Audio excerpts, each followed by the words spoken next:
Olá, estamos aqui com mais uma aula de oficina de fabricação de instrumentos, tá? E hoje eu mostro a vocês aqui esse material chamado conduíte. Ele é utilizado em material de construção, tá? Que você coloca em casa e vai passar o fio para interruptores, tomadas, tá? Então você encontra em casas de materiais de construção.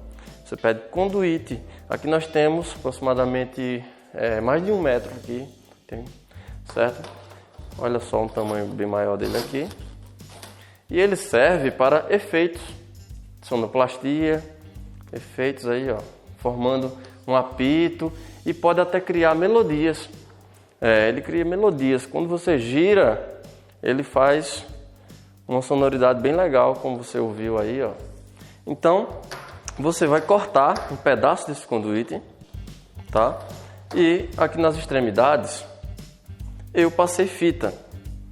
Eu passei fita durex, aquela fita isolante ou fita durex serve também.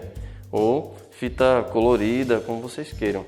Porque o objetivo da fita é justamente ela não deixar a parte cortante, tá? Porque aí você pode se machucar, certo? Inclusive o meu tem até uns pedacinhos aqui, ó.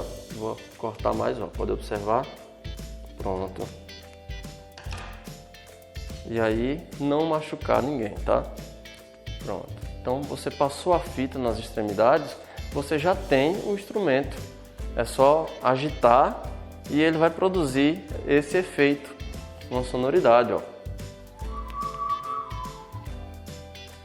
Bem maior.